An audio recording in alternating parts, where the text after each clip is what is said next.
Thank you. Thank you. I've known Hillary Clinton for almost 25 years as a friend, a colleague, and a leader of courage and conviction. And today, I'm proud to say I stand with her. Because I've seen that she has the skills to serve as Commander-in-Chief and the strength to lead our already great nation in this hour of challenge and consequence. Now, did you hear what I just said?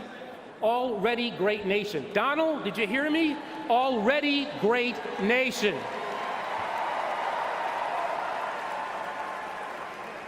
At a time when the bonds between law enforcement and communities of color have frayed, when assassins target police in heinous attacks, and peaceful citizens have to question whether Black lives truly matter, and they do,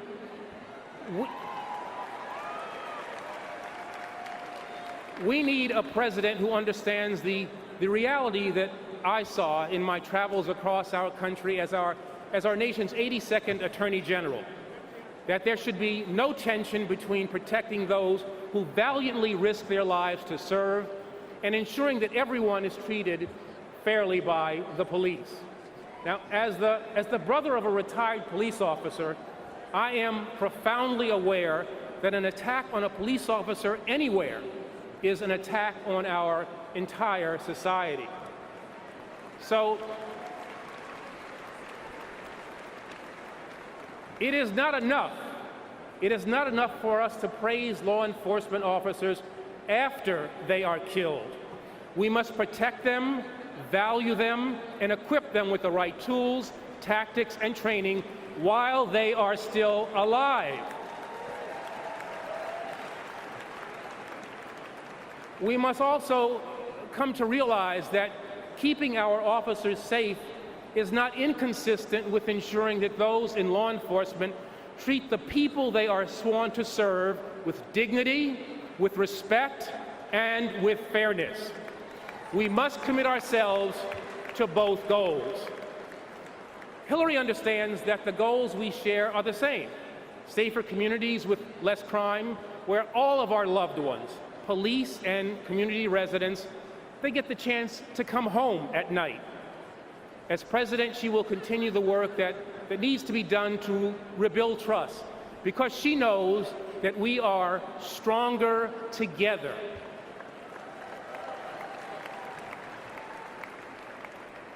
But let us be honest.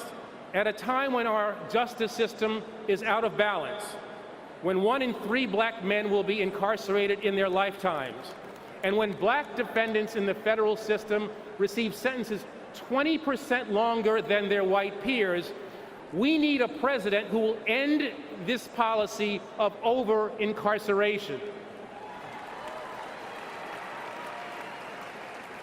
Now, as Attorney General, I launched sweeping reforms of our federal criminal justice system and reduced its reliance on draconian mandatory minimum sentences. And as a result, we cut the federal prison population and the crime rate together for the first time in more than 40 years. Now, that's right. That's right.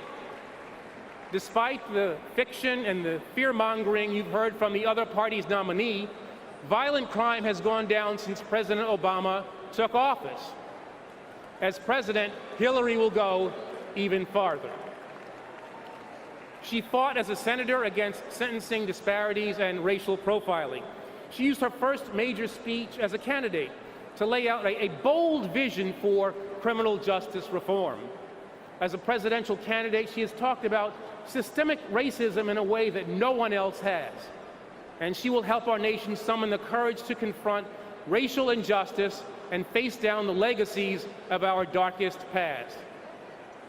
Now, finally, at a time when the right to vote is under siege, when Republicans brazenly assault the most fundamental right of our democracy, passing laws designed to stop people from voting while closing locations in minority neighborhoods where people get the documents that they need to vote, we need a president sensitive to these echoes of Jim Crow.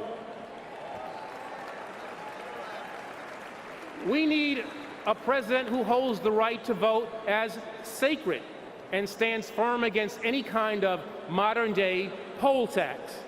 My fellow Americans, Hillary Clinton will be that president. She will set a new standard for early voting. She will champion universal automatic registration. You turn 18, you're registered to vote. Because she knows, and everybody in this arena has to know this, the best way to defend the right to vote is by exercising it. Throughout history, too many people have sacrificed too much, fought wars, and braved fire hoses, dogs, bullets, and bombs for this generation to sit on the sidelines. Never forget that we are heirs to a revolution that began just 5 miles from where we gather this week, and that the choice we face in this pivotal election is about much more than politics. It's about the arc that we are on as a nation, the composition of our character as a people, and the ideals of equality, opportunity, and justice that have always made America great. These are the ideals for which Hillary Clinton has fought her entire life. This is the fight that she will continue when we make history by electing her the 45th President of the United States of America. Thank you.